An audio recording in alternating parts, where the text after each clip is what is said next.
మంచి కొట్టు ఫోటో అందం బాగా రావాలి మరి మంచిగా రావాలి మరి ఓటు ఎట్లా అవుతారు అనుకున్నా ఓటు మీద ఓటు పడాలి వచ్చింది ఇప్పుడైతే ఎవరు వచ్చారు సత్యం భారీ వచ్చింది మన వస్తుంది వస్తుంది పువ్వు గుర్తుకే కమలం పువ్వు గుర్తుకే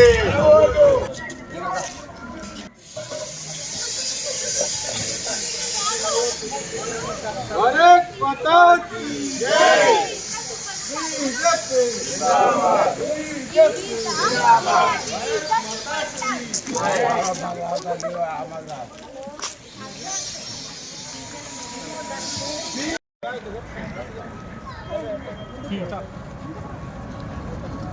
జిందాబాద్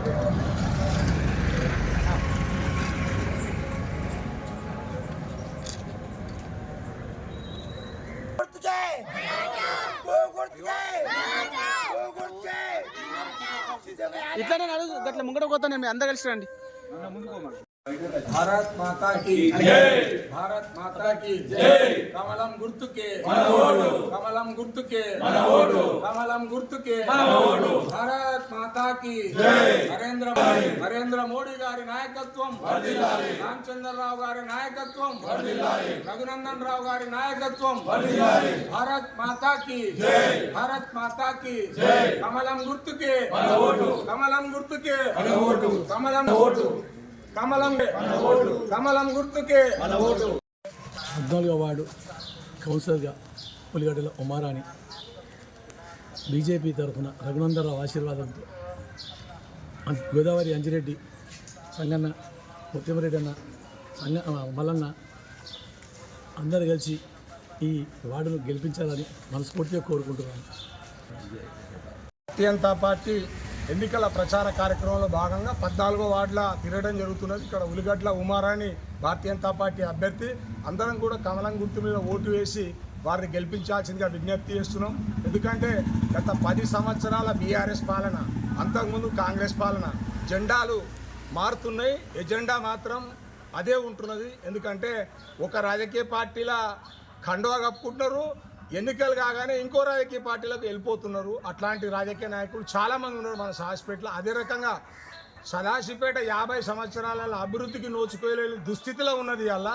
ఎందుకంటే కాంట్రాక్టర్ల కొమ్ము కాస్తున్న నాయకులు ఉన్నంత వరకు మన సదాశివపేట ఇదే రకంగా ఉంటుంది. ఎందుకంటే రోడ్ల మీద రోడ్లు వేస్తున్నారు, మోరీలు కూలగొట్టి మోరీలు కడుతున్నారు తప్ప లేని ఏరియాలో ఏం చేయకొచ్చిర్రు.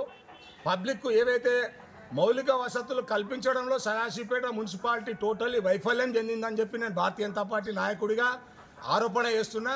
దీనికి జవాబు బీఆర్ఎస్ కాంగ్రెస్ 2 పార్టీలు కూడా జవాబు ఇవ్వాల్సిన అవసరం ఉన్నది. ఎందుకంటే ఇండ్ల కండువ కప్పుకురు, ఈ కండువ తీసి అండ్లకు పోయారు, అండ్ల కండువ కప్పుకురు, అండ్లకు తీసి ఇళ్లకు పోయారు. ఇలాంటి రాజకీయ దుస్థితిలో సదాశివపేట ఉన్నది. కాబట్టి సదాశివపేటలో బీఆర్ఎస్ కాంగ్రెస్ ఏదైతే మోసం చేస్తున్నాయో ఆ మోసాన్ని అరికట్టాలంటే నిజాయితీగా నైతిక విలువలు ఉన్న నాయకులకు భారతీయ జనతా పార్టీ నాయకత్వానికి ఓటేయాలి.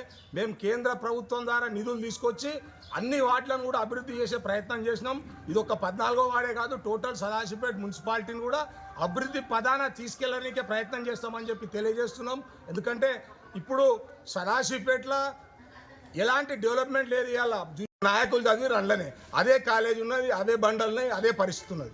అదే రకంగా సదాశివపేటకు గత 1994 నుంచి ఉన్న మున్సిపల్ చైర్మన్లు అందరూ ప్రకటించారు స్టేడియం గ్రౌండ్ కడతామన్నారు. సదాశివపేటలో స్టేడియం గ్రౌండ్ లేదు, ఇప్పటివరకు పబ్లిక్ గార్డెన్ లేదు సదాశివపేటలో. ఈ రకంగా మన సదాశివపేట టౌన్కు ఎన్నో వసతులు ఏర్పాటు చేయాల్సిన నాయకత్వం, నాయకులు, ఎమ్మెల్యేలు మారినా, ఎంపీలు మారినా, ఎవరు మారినా ఇలా మన దుస్థితి మాత్రం మారలేదు. కాబట్టి మన తలరాత మార్చుకోవాలంటే కేంద్ర ప్రభుత్వం నిధుల ద్వారా 544 కోట్లు భారతీయ జనతా పార్టీ కేంద్ర ప్రభుత్వం నరేంద్ర మోడీ గారి ప్రభుత్వం అండర్ గ్రౌండ్ డ్రైనేజ్ కోసం శాంక్షన్ చేస్తుంది.